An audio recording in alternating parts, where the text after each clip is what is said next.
Hey guys, so today I'm back to try again at wet processing clay. I know, I've given wet processing clay a lot of grief over the years. I put it down, I'd say it's not for me, I like dry processing, and that's fine. I just as soon dry process clay. But here's the thing, I made that video, I got a lot of responses from people who were like, this is how I wet process clay. Oh, you're doing it wrong, try this. So here's the thing, a lot of really smart people, you know, smarter than me, use wet processing and love it. So I'm gonna give it another shot. I think maybe if I do it right, I can process a large volume of clay that way, and you know, it would be effective for me. I think the biggest hole in my thing is that pillowcase. I lost a lot of clay to that pillowcase and it drove me crazy. It also drives me crazy that, like, if I'm working a job, if I'm 8 hours away from home, I may very well come home and find that my clay in the pillowcase has turned into a brick. And so that's not good. It almost tends to be babysat, and that's not good either. So I want a way to process it efficiently. I want to be able to, you know, to process a large volume of clay in a short period of time with a little bit of labor. So I've taken into consideration some of the things that were told to me in the comments of that last video. I'll put the link to that over here in case you're interested. And you know, I'm not taking all of them. You know, I can't do all of them. I'm taking what makes sense to me, and I'm gonna try again. So we'll see how it goes. I was gonna fake it till I made it, but you called me out. You had plans and expectations. All right, this has been soaking for a couple of days, so hopefully that water's had a chance to get through everything. There's a stick floating on top.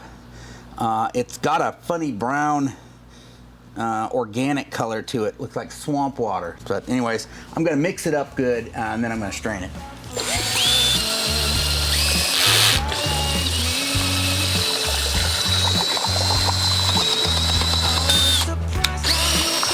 Oh, mercy sakes alive. Can't believe I did that.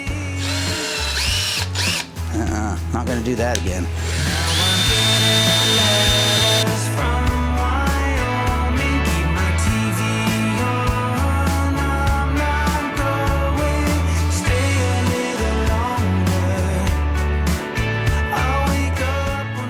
So this is my new purchase.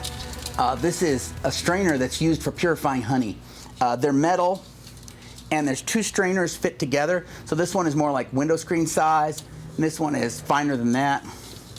And then they nest together, so the one will collect the coarser material, and then the finer material will collect below that. And then these arms pull out, so it'll sit on a 5-gallon bucket. You can pour through it, and then they even go wider, so if you have a larger bucket or container, it could even fit on a larger bucket. So pretty convenient, and unlike a lot of strainers that are made for ceramics, they're not plastic, it's metal. So it's gonna be a little more rugged, gonna take a little more abuse, hopefully. Now this clay has a lot of organic matter just floating on the top, bits of sticks and pine needles. So it was collected in a pine forest, and that is obvious because it looks like I brought half the pine forest home with me here.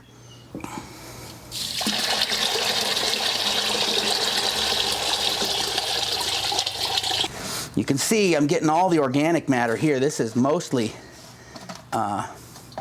bits of pine needles and bark and roots. And I don't know what I've got underneath there. If anything, oh, it's solid. So these are both going to have to be rinsed out before I can continue.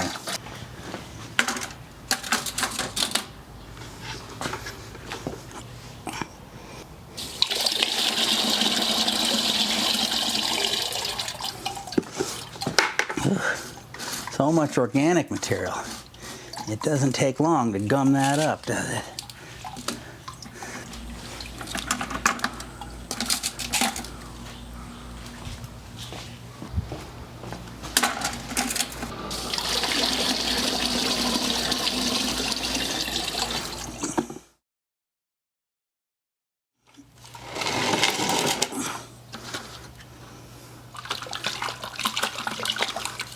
So I've still got some thick clay in the bottom, but my bucket's almost full. So I'm gonna add some more water to this because it's really thick and gloppy. gonna have trouble passing it through that screen. And I'm gonna let this bucket here settle for a while so I can pour off some clear liquid and make some room for the rest of this clay. So I'll get back to this in a little while. All right, so it's the following morning now. When I screened this material originally, that was about 9 o'clock yesterday morning. By about noon, 1 o'clock, I came out here and it had barely settled at all. So at that point, I poured some vinegar in it, hoping that would help settle that material faster. By 6 o'clock, I had maybe 3 inches, maybe a little more. So now, I mean, it's almost 24 hours, so that's as much as I'm gonna get. So I'm gonna go ahead and pour the clear water off. I'll show you a trick for how you can tell how far it's settled. I mean, you can look in sometimes, but I don't know if you can see that, but if you shine a light behind it sometimes, you can see on the edge where it becomes solid. So sometimes if it's a little murky, that'll help you see how far down it's settled.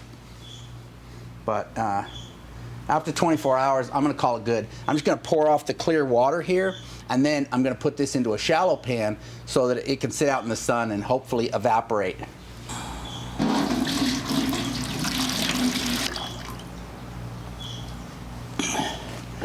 All right, that's about all I'm gonna get out of there. So in the comments of my wet processing clay video, I had a lot of great suggestions on how to get the water out of the clay, you know, aside from the pillowcase. And a lot of those said, you know, use a plaster of Paris container to put it in, and that'll absorb the moisture out of it. Well, I'm not real comfortable like pouring that much plaster of Paris. I mean, will it start to set up before I'm done? How many gallons of plaster of Paris is that gonna take? If I use some kind of a mold to create the basin, is it gonna get stuck, or am I gonna be able to pull it out? I wish I knew more about plaster of Paris. I'm a little intimidated by it. If you know of any videos that show how to create one of those yourself using plaster of Paris, put the link down in the comments. I'd love to check that out. A lot of comments also said you can make a shallow basin out of cement board. So I went down to the hardware store and looked at the cement board. But most of that cement board says it's water resistant or waterproof. So I'm thinking, you're not getting that much moisture through a cement board that's waterproof or water resistant. Maybe the whole thing is just evaporation. And a lot of people did mention, like, put it out on a hot sunny day and it'll just, if you spread it out thin enough, it'll evaporate quickly. So in a bucket, you know, you've only got this much surface area. Most of your liquid is not being evaporated, only the surface is. I literally had the cement board loaded on my cart at Lowe's, was walking around thinking about this stuff being waterproof, and I saw these shallow bins, and I thought maybe this would work just as good. Be a lot cheaper, a lot less labor, you know, building it. As long as I could spread that clay out and I had a large surface area, it would get a lot of evaporation. And on a warm, sunny day in Tucson, maybe that would do the trick. So that's what I'm gonna try. I'm gonna pour it in this basin. I'm gonna let it sit out here in the hot sun and see, you know, if that evaporates quickly, exactly how that works. I'm just trying new things here, so we'll see.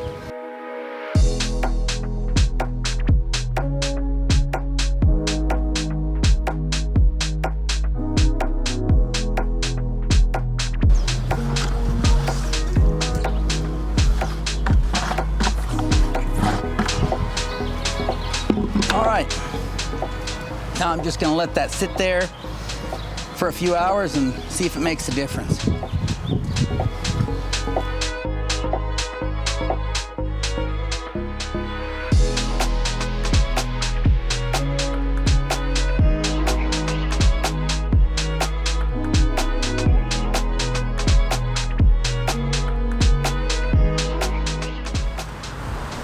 Okay, it is currently 7 p.m. This has sat out in the hot sun all day. It was 112 degrees today, by the way. The material is starting to firm up. It's nowhere near firm enough that I can knead it. Perhaps it's firm enough that I can add temper to it, and that will absorb some of that moisture and I can knead it. But I'm skeptical.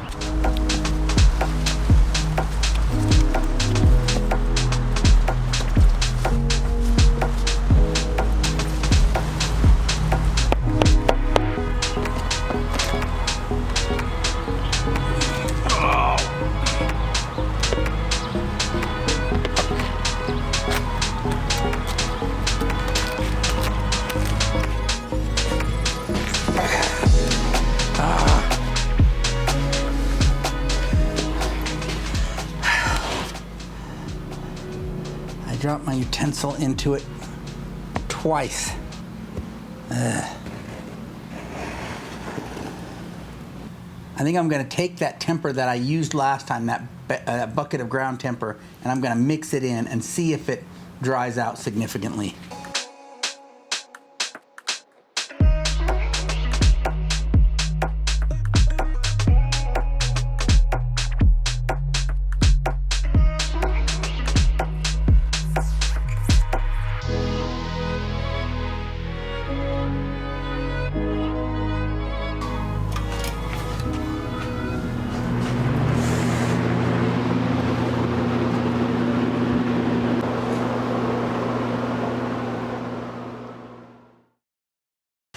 All right, it's next morning and this stuff is still wet.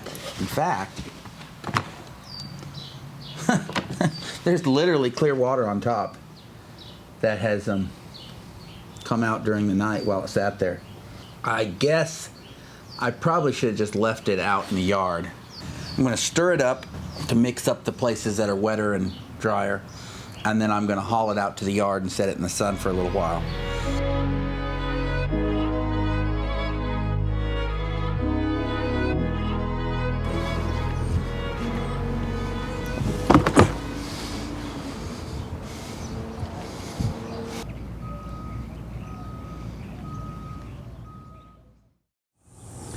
All right, this stuff is not thick enough yet that I can knead it, but I think it's thick enough that I can sit it on my workbench and let it do the rest of the drying there. I think out here in the sun, we're gonna start getting crusty parts real fast if I don't keep a really close eye on it.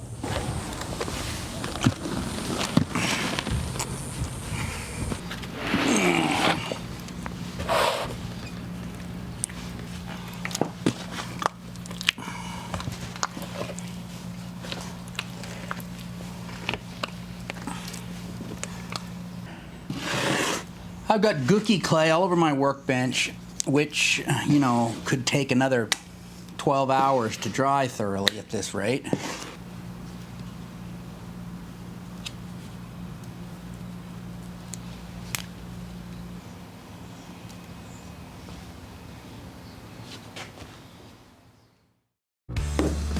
Well, it's obvious that this isn't going to be ready today. It's been sitting here all day, and it's now 6:30 p.m., so hopefully tomorrow. While we're waiting, I'll take this time to remind you that this episode of Ancient Pottery is brought to you by the Creator, whose wonderful gift clay is, by the ancient cultures of the American Southwest, who inspire me to make pottery every day, and by the generous contributions of my channel members listed here.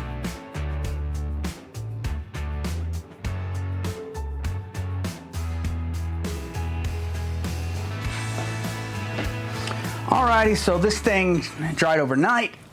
I let it dry a good part of the morning. It's, I don't know, 10:30, 11 o'clock right now. It's just about there. What I wanted to see was if the inside was kind of gooky, and it is a little, but it's not terrible. I think with a little bit of work, this stuff could be wrapped up and pretty much used. It's fairly plastic, fairly good. I think I'm just gonna start wrapping this stuff up. This is good. I live with that.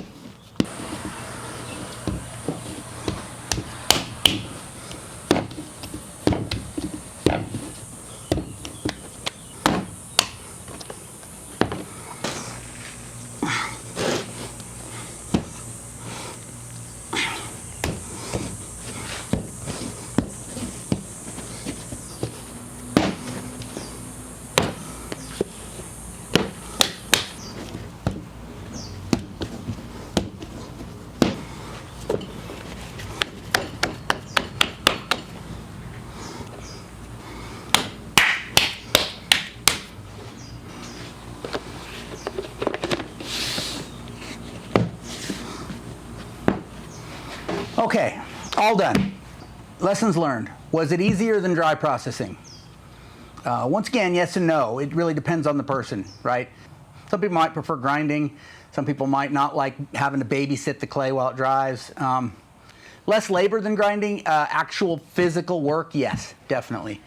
Overall, time consumed, probably this is more time consuming, although that might be more laborious. The grinding, when I point over here, my grinder is just right here. Is it faster than the pillowcase method? No, it's probably almost identical time-wise to the pillowcase. Now I worry about the amount of clay leaked through the pillowcase. I don't like losing clay, especially when I'm collecting it myself. You know, that clay is precious to me. And so, yeah, I wasn't leaking clay through my pillowcase, but I mean, look around. I've got clay everywhere. It's on the floor, it's in my yard, it's all over the plastic tub that it sat and aired in. So total clay lost might be real comparable. Temper. Okay, with the grinding method, I can accurately measure out 20% temper. When I was kneading the wet clay, kneading the temper through my wet clay, I was a little more accurately able to gauge, you know, visually and go, okay, about 20% of that. With this, pouring it in wet, I have no idea. I have no idea. I'm literally going to have to make a test tile and see how it does to understand whether I have enough temper, because I poured it in when it was really, really wet, as you saw, and so it shrunk a lot after that. 20% of what? 20% of when it was full of water? 20% of once it was dry? You know, it's a whole different animal from 20% dry. Will I be doing wet processing again? No, not unless I have to. I'd rather grind it, I think. There may be special circumstances. Look, I got a lot of feedback on that last wet processing video, and I appreciate that very much, and I used some of that in what I did here today.